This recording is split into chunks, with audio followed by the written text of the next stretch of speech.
sellers, it's Suzanne A. Wells, and welcome back to another episode of eBay the Right Way. This is episode 21, and today's date is August 11th, 2021. And I almost named this podcast the podcast that almost didn't happen, because I have been trying to get this podcast together all day and just keep hitting roadblocks. But I am going to push through and get it posted, even if it's at 11 o'clock at night, because I've done all the work, so I need to get it out there. But it's just been things like internet issues, computer issues. I got it all together. Oh, I need to take a break and eat some lunch. And then we had these hellacious storms with earth-shaking thunder and lightning, and it was just too loud. So I've been waiting for the weather to calm down. Anyway, here we are, and we're going to jump in and get going. So we're going to start off with some listener comments and questions. And this is actually a feedback from my BOLO book purchase from an established seller that I have known for many years. And this is a perspective I did not anticipate. So here is what she said. She bought a second copy of my BOLO handbook for her 84-year-old mom who loves to hear about her business and help her find treasures. She says, Mom is a lifelong bargain hunter with a house full of collections. Her mother was an antique dealer, and both of her brothers were auctioneers. So picking definitely runs in the family. When I tell her about interesting BOLOs, she often replies, I think I have one of those. Just 1 week after receiving the book, she called to say she has an item from page 37 set aside for me. She is also scouring the closets for the item on page 36. Thank you for giving my mom a new project. And so I reached out to this seller just to chat a little bit about this situation and asked her if I could use her comments on my social media. And she said yes. She said, just think of all the treasures hidden in parents' and grandparents' homes. You may just spark a new wave of downsizing. And I explained that over the years, I have helped many friends and clients downsize their parents' homes because everything just was left behind. And these homes are just full of treasures. And it's just like the Wizard of Oz and Dorothy with the ruby slippers because people have had the power all the time, meaning these treasures have been there all along. They just didn't realize it, or they didn't realize how much money these things were worth. And then the other seller said, so true. My siblings and I say Mom's house is like an archaeological dig. The downsizing is hard, but so necessary. Then I replied with, you've probably heard me say this, but when I'm helping some people learn to sell, they're doing it because a loved one has passed and they have all the stuff. But the hardest part is the decision making. It's so much easier when the person is still alive and in their right mind. I wish more people would take downsizing seriously because it's so difficult and overwhelming once the loved one has passed away. And then she said, I agree 100%. We have been working with our mom for years on downsizing, and I am afraid it will not be complete in her lifetime. She lives in a huge house she doesn't need and has held on to way too much. We will have our work cut out for us for many years to come. The good news is that there are definitely some cool items in there. And then I replied with, I'm sure you are doing the very best you can. It is hard. And then everybody gets sidetracked when you find something cool and start looking at it. So it is a long process, downsizing an elderly parent. And a lot of times you don't have the luxury of being able to ask them questions about, what do you want us to do with this item or these items? Because you do want to abide by their wishes if possible, but you have to know what their wishes are. Because I say this a lot and I don't mean to be flippant, but nobody's getting out of here alive and we can't take anything with us. So all this stuff just keeps cycling down to the next generations. And at some point, somebody's going to have to make some decisions because it's just too much of an accumulation.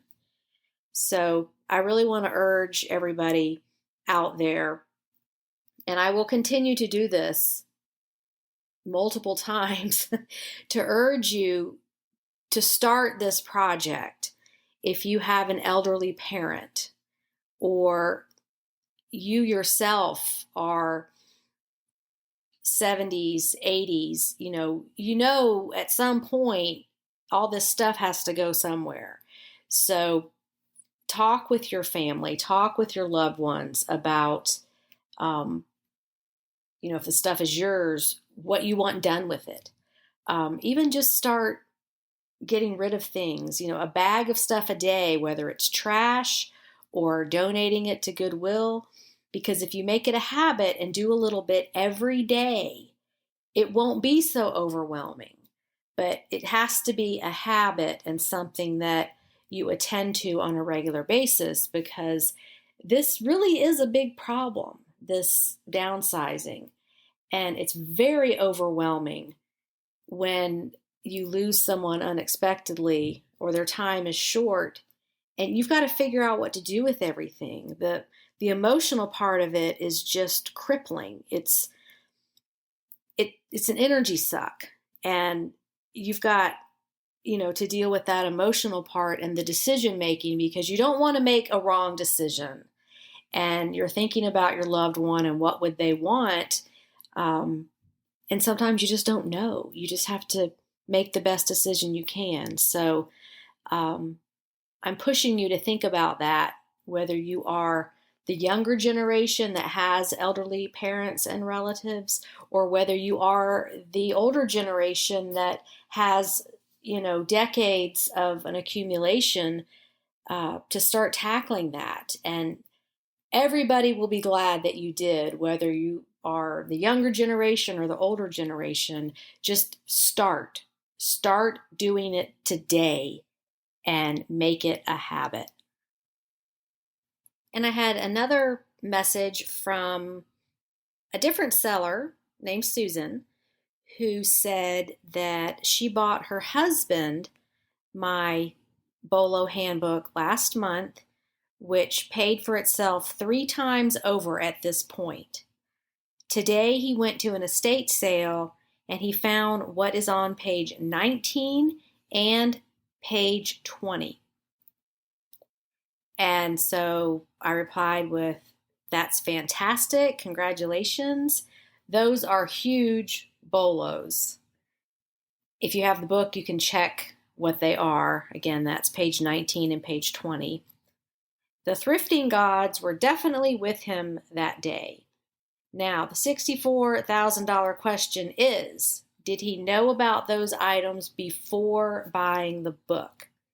And Susan said, no, he did not. Now he is really studying the book. And I was like, yes, wonderful. This was the plan, was to get this book out there into sellers' hands so they can know what to look for, and people are finding the things. So what's in this book isn't just a bunch of elusive stuff that you're never going to see. It's things that are out there and findable. And I'm just so happy to get these testimonials that this book is helping your business. I get them every day. People are emailing me or messaging me on Facebook to let me know that it's working. They're finding these things. So that just makes me so happy that everybody's being successful together. And yes, I have the 2022 edition in the works. That one's going to have clothing in it. Not just a list of brands, but very specific things to look for that are easy to identify. For example, the Ralph Lauren wool sweaters with the iconic teddy bear on the front. Some of those can sell for over $500. So even if you aren't a clothing seller, you're definitely going to want the next edition of this book, because it just shows you images of these very specific items that, again, they are out there and people are finding them. Another item is going to be the iconic Lily Pulitzer patterned maxi dresses. And that was on the $100 supersize video a few weeks back, that somebody found one of those for like $10 at a garage sale, and it sold for $400. And if you don't know what the Lily Pulitzer iconic maxi dress is, you can definitely Google that. But those are the types of items I'm talking about. The really big scores that are easily identifiable, that we can all be looking for. So this is very exciting that the BOLO book is so successful. Okay, moving on to something new I learned this week.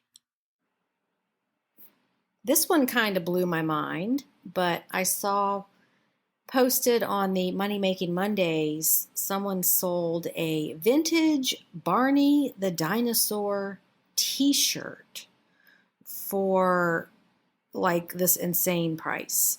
So I went to Terapeak and went back 365 days to see if this is a thing.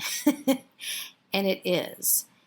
Let me read you some of these sales, because if you have this item packed away in your attic, wherever, you might want to check on the value. My kids were born in 94 and 96, so we were in the thick of Barney the Dinosaur as our daily routine. And what's interesting is these shirts that sold for so much money are adult sizes. So the first one on Terapeak, and I have these sorted in descending order with the highest price one first. The listing reads, Vintage Barney Dinosaur Fan Club Member, HTF, which stands for Hard to Find, Adult Large Shirt. This sold on July 10th of 2021, so just a month ago.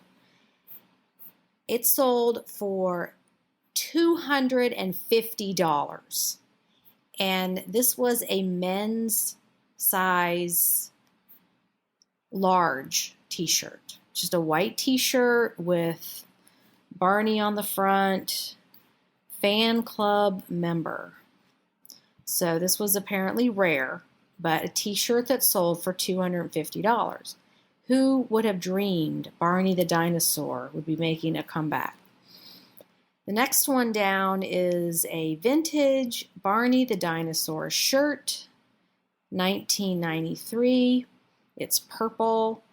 It's also a men's t-shirt, size extra large. It's got Barney on the front with J.C. Penney underneath, and Magic Happens.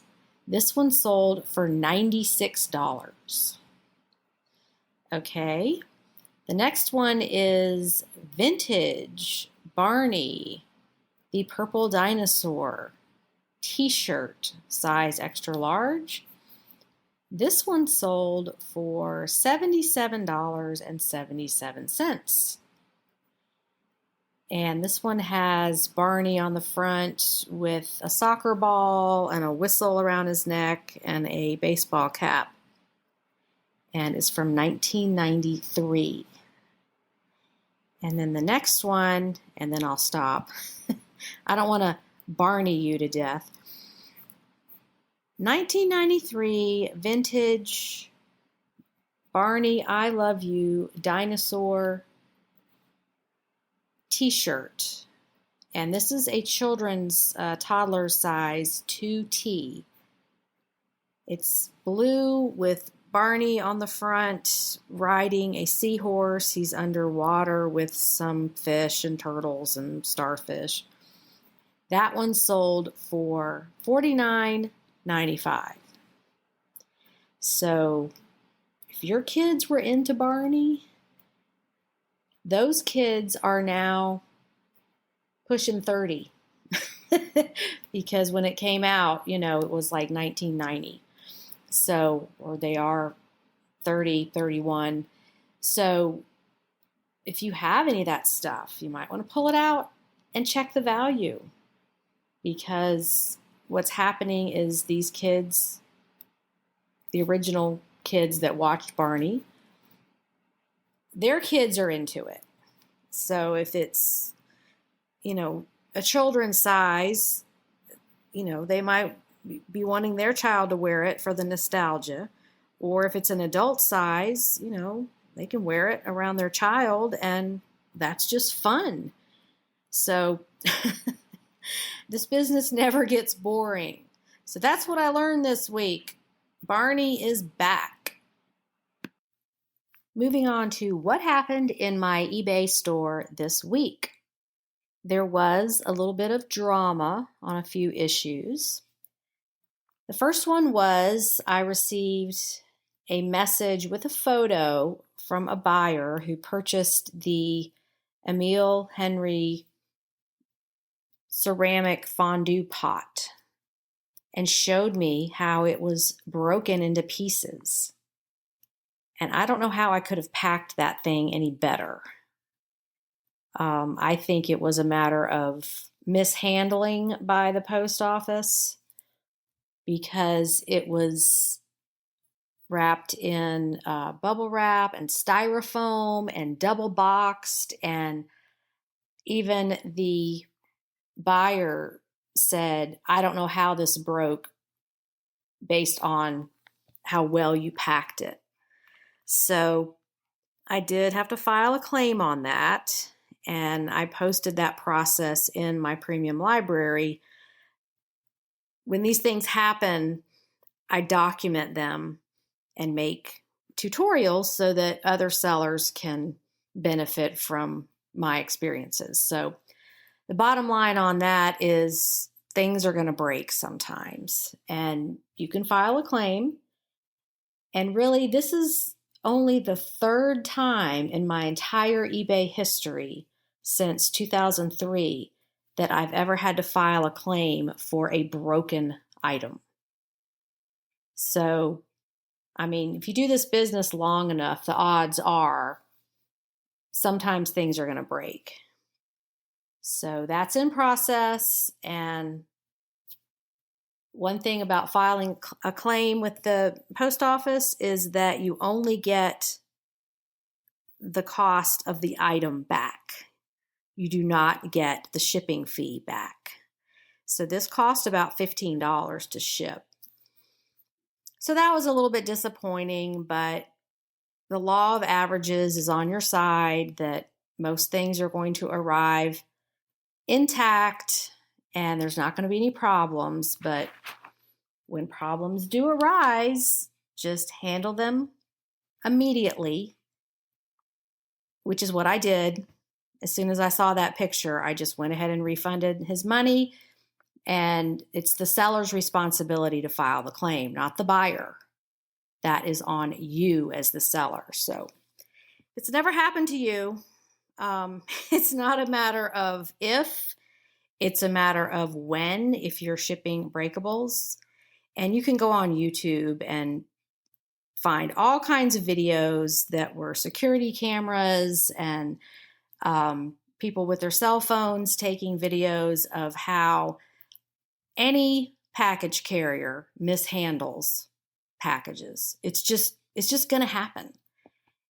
And my best tip on that is don't ever put fragile. Don't write it. Don't put a sticker. Don't put that on your packages. That is an invitation for some postal carriers, UPS workers, FedEx workers, obviously not all, but for some to mishandle it and see if they can break it. It's a challenge for them. So don't ever write fragile on your packages. Just pack them very, very well. But that was one thing that happened. And then I received kind of a snarky message from a buyer who received a sweater. I'm not going to read you the exact verbiage, but basically I missed a small flaw. And I'm pretty sure that this buyer got out her microscope and looked for a reason to ask for her money back. Because this was such an insignificant thing that, it's just one of those, you're like, really? Are you serious? Really? You're messaging me about this? It's a used item. So, it was the tiniest little hole. It was probably the hole where that was made when Goodwill put the plastic barb through the fabric. So it just wasn't a big deal at all. Anyway, she was very snarky about it. And I attached some pictures so that you can see. And she's got all these pictures with big red circles around it. One would have been sufficient. Anyway, she says, I see that you're a longtime seller and so am I. Well, she only has 1,000 feedback and she's been on eBay since 2014. So she's not selling very much. But the issue was, I'm a seller too, so I understand. And she wanted me to refund her the entire purchase price plus the return shipping, off the books, not through eBay. And so I'm like, okay, well, if you're a seasoned seller that you claim to be, then you should know the return process, the refund process is required. You have to go through eBay. You have to open a return and send it back so that everything is documented. And anyway, she wanted to keep it. She wanted her money back. But then she said she wanted me to pay return shipping. So I don't know if she just, wasn't playing with a full deck here or, was confused or what was going on. But I know everybody gets these messages from buyers and just their tone is terrible. All she had to say was, hey, I received this item. It's a great item, but there is this one small issue. Can you give me $5 back? Or just open a return. But, she had to kind of play all high and mighty, like I'm a seller and I want it done this way. And what she was asking for was against eBay policy. And that's what you should tell your snarky buyers when they contact you is like, oh, we apologize for the defect. Even if you really don't want to apologize, it's best to say that. But we apologize for the defect. Please start your return, and we stand by our refund policy, and we're happy to refund the purchase price, plus the shipping when we receive the item back. So that's the way eBay wants it. That's the policy. And, don't let people bully you into doing things the wrong way or, throw their weight around if they've been selling longer than you. Always do things according to the eBay policy and you will be fine. And she did open a return. So I hope this isn't one of those situations where I get it back and it just reeks of cigarette smoke or some kind of, disgusting mothball odor and I can't resell it. But I'll handle that when it happens. But I shared that story with you because we all get these snarky buyers that just kind of want to boss you around and, try to hold things over you because they found a problem. Hey, just return it. And INADs, item not as described, are not a defect in and of themselves. eBay changed that a couple years ago. Now, if you get a whole bunch of them over a period of time, that can be a problem on your account. But one item not as described here and there isn't going to hurt you. And everybody gets them. It's just part of this business. So that is why I shared that story with you. It happens to everybody. And now it's time for the vocabulary builder.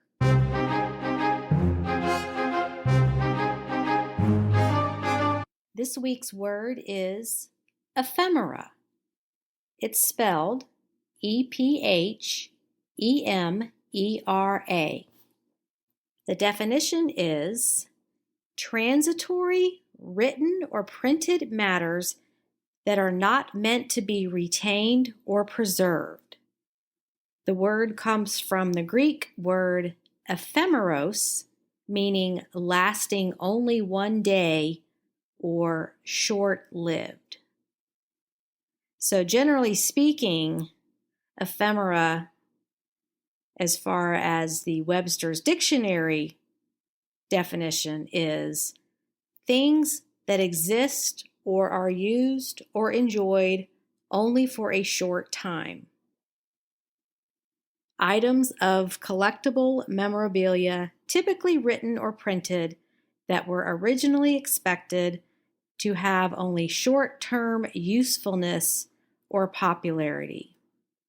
So you can generalize this word as old paper stuff. And this is actually a very profitable niche.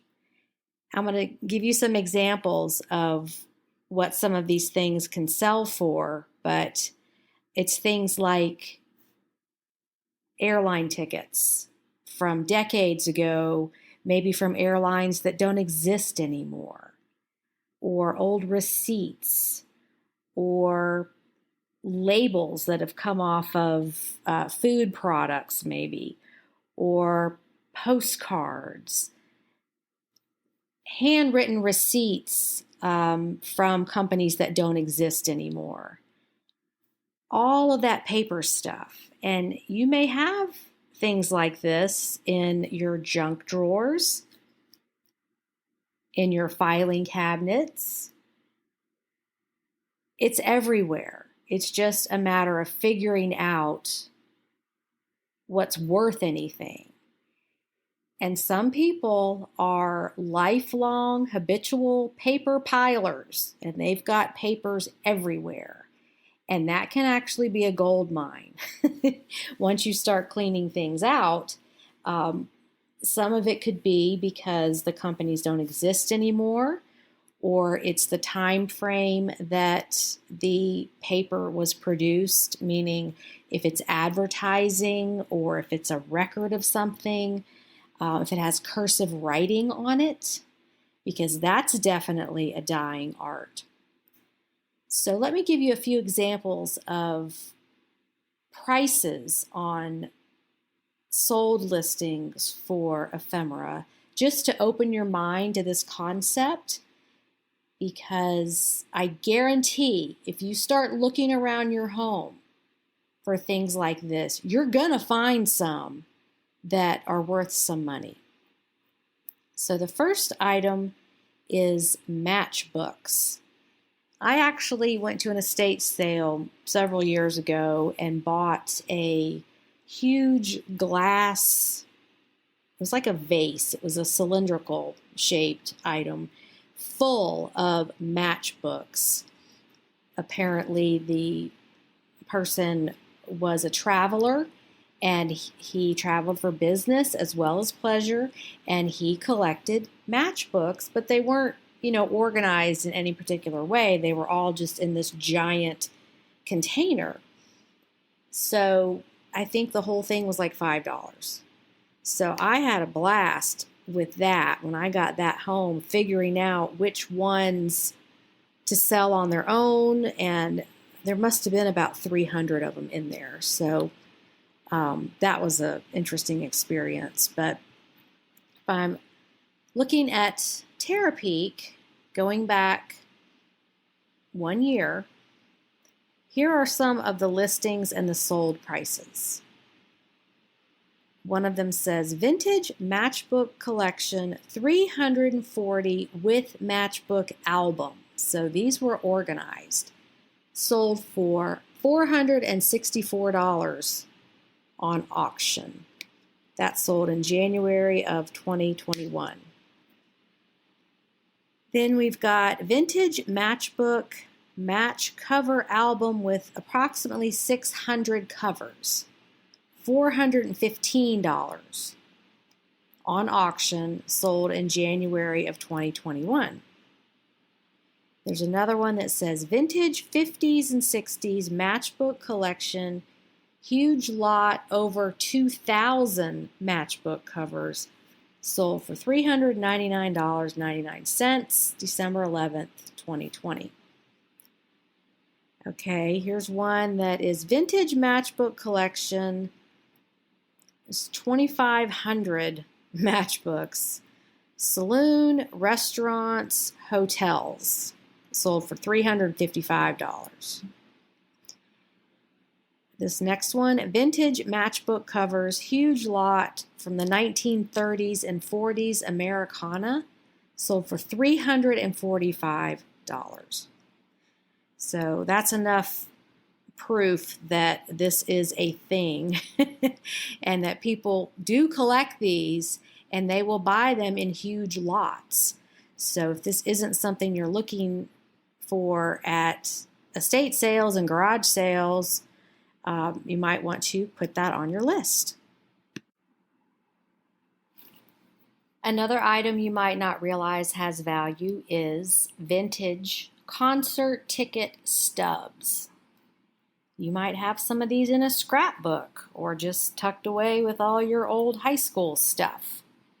Let me read you a few listings that have sold just to enlighten you on what is possible. This listing is vintage lot of 70s rock concert ticket stubs, Black Sabbath, Queen, Floyd, Kiss, and more. There's 86 total in this lot. And these sold for $565.55 on auction. The sold date was July 31st, 2021. So that was somebody who just saved up a bunch of concert tickets or maybe collected them and they're selling their collection.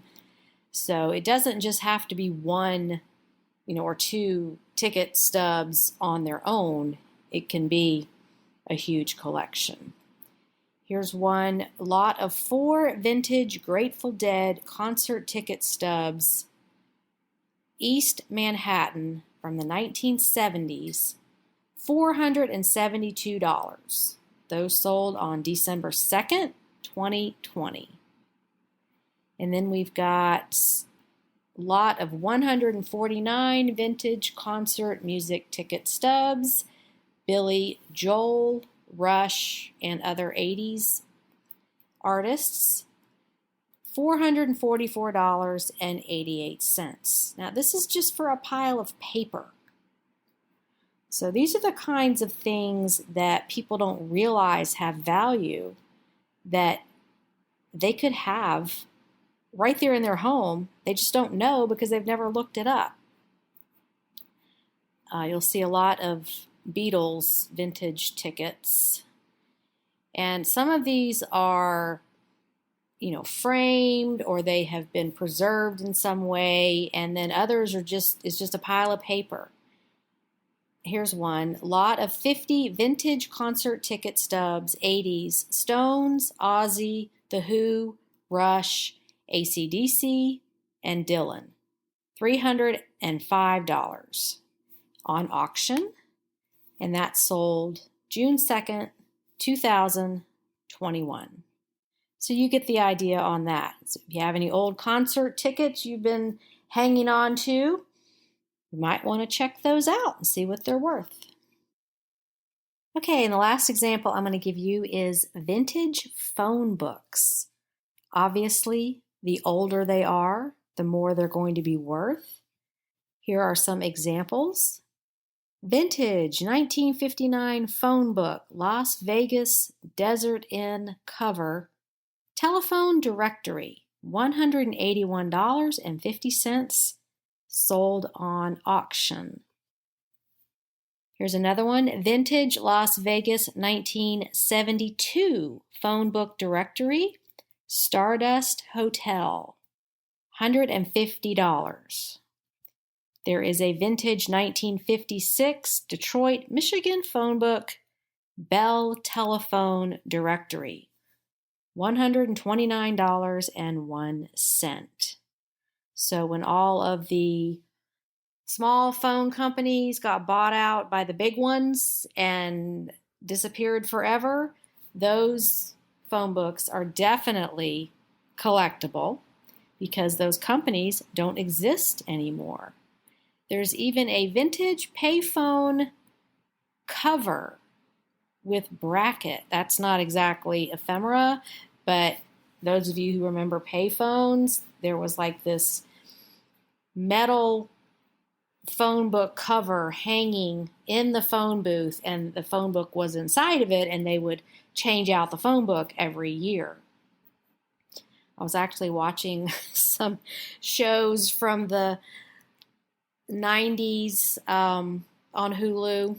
I'm watching Felicity, which I never got to see that because I was busy with a 2-year-old and a 4-year-old and I never got to watch TV back then. But it's just funny to see them going to a phone booth or a payphone to make a phone call. Like, you're really stepping back in time when you watch shows from the 90s and earlier because people aren't walking around with a cell phone stuck to their head all the time. They're actually talking to each other, and the phone is like a secondary thing in their life. So just a side note on that.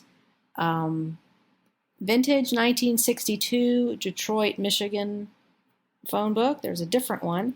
That one went for $100.